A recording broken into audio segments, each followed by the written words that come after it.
सियासी रण में आज नामांकन का आखिरी दिन है। भाजपा और कांग्रेस के दिग्गज आज अपना पर्चा दाखिल करेंगे।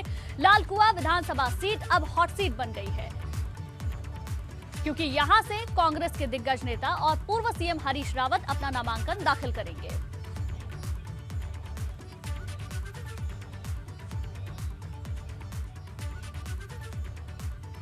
तो नामांकन दाखिल करने को लेकर हमारे संवाददाता ने खास बातचीत भी हरीश रावत से की है, वो भी आपको सुनवाएंगे। लेकिन चलिए सीधे लखनऊ का रुख करते हैं। राकेश टिकैत हमारे साथ जुड़ गए हैं, उनसे जरा बात कर लेते हैं। शैलेश हमारे संवाददाता उनके साथ में वो मौजूद हैं, उनसे भी जरा बात करेंगे। शैलेश, जिस तरीके से इस वक्त पश्चिमी उत्तर प्रदेश में सभी दिग्गज डेरा डाले हुए हैं, चाहे बात भारतीय जनता पार्टी की हो, समाजवादी पार्टी की हो, राकेश टिकैत इस पर क्या सोचते हैं, जरा पूछिए उनसे।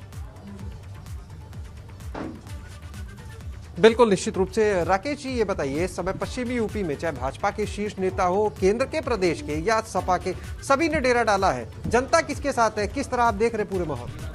जनता तो इनकी तलाश कर रही है सबकी। ये गांव में 5 साल में पहली बार तो जा रहे। जनता तो इनका तलाश कर रही है कि ये कहाँ इनसे क्वेश्चन करेंगे, और सत्ता पक्ष का हो या विपक्ष का कोई हो, तो सारे क्वेश्चन जनता को करने चाहिए। जनता अपने क्वेश्चन तैयार रहे, कोई न कोई नेता आवेगा जरूर, उससे क्वेश्चन करे अपने।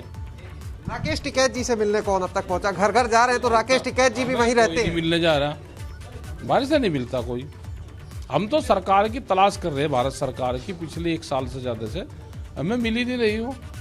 कहीं मिला किसी को तो बताइए, हम बात करना चाह रहे हैं। गृह मंत्री का एक बयान आया जिसको लेकर विपक्ष भी निशाना साध रहा है। वो बयान ये है कि भाजपा का और जाटों का 650 साल पुराना रिश्ता है, इसे लेकर विपक्ष निशाना साध। पुरानी पार्टी है। महर्षि दयानंद भी इसी में ही रहता था और इस लिबास में रहता था, केसरिया रंग में। वो भी कहे कि हमारी पार्टी में था, ज्यादा पुरानी पार्टी है। ये आगे थोड़े से जाएंगे, वहाँ किसी दूसरी बिरादरी को बताओगे, आगे तीसरी को बताओगे। ये तो तोड़ फोड़ का काम करें, ये इनके ज्यादा चक्कर मनावे जनता। पश्चिमी यूपी को सबसे बड़ी चुनौती के रूप में देखा जा रहा है और पहले चरण का चुनाव भी वहीं पर है। जनता किसके साथ जाने वाली है, क्या लगता है? जनता का तलाश कर रही है इनकी सबकी। जो वहाँ पे गड़बड़ करके जा, आपस में लड़ा के जा, तो उनकी तलाश कर रही जनता के। ये तो कहते हैं कि जाट हमारे साथ है। वहाँ क्या एक ही बिरादरी है, वहाँ तो सब लोग रहते हैं। एक बिरादरी को टारगेट करा जा रहा है, तो ये सब लोग समझ गए।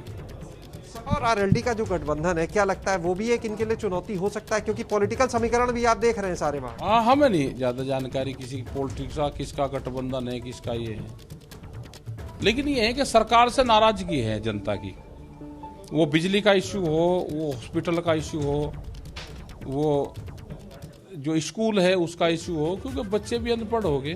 छोटे छोटे बच्चों से पूछो, तो हमने उनसे पूछा, भाई क्या बदल गया? कि जी स्कूल के टीचर और मैडम बदल गई, स्कूल का रंग बदल गया, हमारी ड्रेस छोटी होगी, हमारे जो दोस्त थे वे बदल गए, कोई छोटा था उसकी लंबाई ज़्यादा होगी, आपस में पहचानते ही नहीं, क्योंकि 2-2, 3-3 साल हो गए स्कूल जाए। किसान राकेश टिकैत जी के साथ है, और राकेश टिकैत जी किसके साथ है चुनाव में?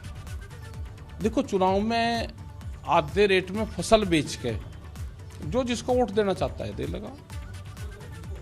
एमएसपी से नीचे पे फसल बिकेगी, और फिर भी वोट किसी को देना चाहता हो दे लो।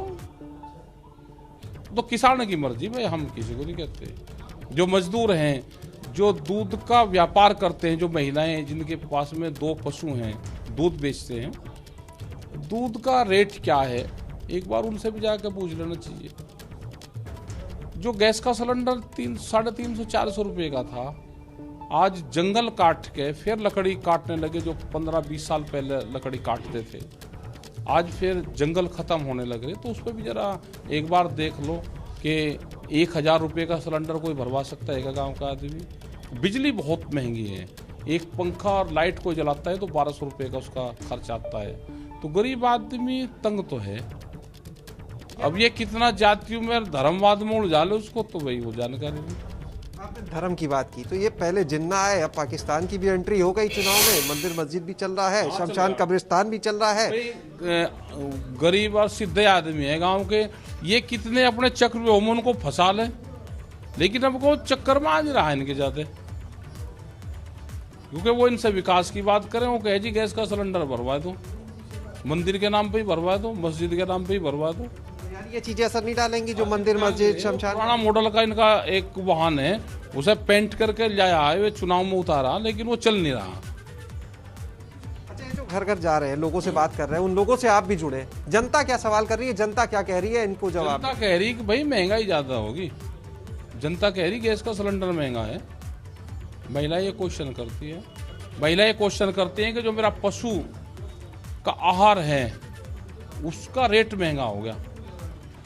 जनता ये क्वेश्चन करती है, जनता क्वेश्चन करती है जो किसान है कि आवारा पशु ने मेरा पूरा खेत खा गया। जब 3 महीने में उसकी फसल आती है, 4 महीने में, और पशु एक दिन उसके रात चला जाए तो उसका पूरा बर्बाद हो गया पूरा साल। जनता ये क्वेश्चन करती है उनसे। आपने किसानों की बात की, सरकार भी कई आंकड़े पेश करती है, चाहे वो गन्ना मूल्य भुगतान की बात की जाए, चाहे वो बात की जाए फसल खरीद की, वो तमाम आंकड़े वो भी देते हैं। उन आंकड़ों को लेकर क्या कुछ होता है जब 2 रुपया किसी की जेब में आएगा जब होगा। यहाँ के एक मंत्री हैं, गन्ना मंत्री, आप उनसे पूछो कि उनका गन्ने का भुगतान हो गया क्या। बस अगर मंत्री का भुगतान हो गया होगा तो सबका हो गया होगा, बस अंदाजा लगा लो इसी से। जाओ एक बार उनके गाँव में, पिछले साल का भुगतान बहुत पैसा भी बकाया है। पलायन को एक बार फिर से एक बड़े मुद्दे के रूप में लाया जा रहा है और कहा जा रहा है कि पहले जो अपराधी थे, जो बाकीसा के लोग थे, वो व्यापारियों का पलायन कराते थे, संभ्रांत लोगों का, लेकिन अब उनका पलायन हो रहा है। आप लखनऊ में हो, आप कहाँ से आए? मैं लखनऊ से ही हूँ, आप बताएं। नहीं, यहाँ से ही आए आप, आपने नहीं करा प्लान ना। दिल्ली जाने का प्लान होगा आपका भी। भाई छोटे शहर से बड़े शहर में जा, गांव से बड़े गांव में आवे। पलायन तो विकास का एक सिद्धांत है, कोई किसी के उससे पलायन नहीं कर रहा। पलायन से विकास होता है। और ये जो उनसे की बात कर रहे, जो किराना से इन्होंने दिखाया, वे व्यापारी हैं कुछ जैन। एक तो गाजियाबाद में बहुत ठेकेदारी कर रहा, एक उसी का भाई वहाँ पर है और पलायन की लिस्ट में उनका नाम है। उनसे मिलवा देंगे, उनके नंबर दे देंगे, उनसे पूछ दो क्यों करा। पलायन तो सब कर रहे हैं, अपने गांव छोड़ के और शहरों की तरफ जा रहे, तो विकास के लिए, रोजगार के लिए लोग तलाश कर रहे हैं। बिहार पूरा ही प्लान कर रहा है क्योंकि वहाँ पर रोजगार नहीं है। मंडियाँ वहाँ पे आज से 14-15 साल पहले बंद होगी। फसलों के रेट आधे से भी कम है, 800 रुपये में धान बिकता है, तो इसलिए लोग प्लान करते हैं। रोजगार दोगे तो प्लान रुक जाएगा, रोजगार नहीं है तो प्लान होगा। तो आपने सुना है किस तरह से राकेश टिकैत साहब का जो साफ कहना है, उनके जो जवाब थे उनको हमने सुना। चाहे देखिए पलायन का मुद्दा हो, चाहे वो बात हो जिस तरह से, चाहे भाजपा के लोग हैं, सपा के लोग हैं, इस समय प्रचार में लगे हुए हैं, उन सभी चीज़ों के बारे में देखिए उन्होंने साफ तौर पर कहा कि मुद्दा जो है वो बेरोजगारी का है, मुद्दा जो है वो किसानों का है, फसल के दाम का है, जो बिजली के दाम है किसानों के लिए, उसको लेकर ये बड़े मुद्दे देखिए होंगे चुनाव में। बिल्कुल शैलेश, कई मुद्दों को यहाँ राकेश टिकैत ने उठाया भी है और ऐसे में चाहे विकास का मुद्दा हो, महंगाई का मुद्दा हो, इन तमाम चीजों के बारे में उन्होंने बताया। बने रहिए शैलेश आप हमारे साथ। तो विकास के लिए, रोजगार के लिए लोग पलायन कर रहे हैं, राकेश टिकैत का ये कहना है। महंगाई की वजह से जनता इस वक्त परेशान है, किसान नाराज है। इन तमाम मुद्दों को राकेश टिकैत ने उठाया।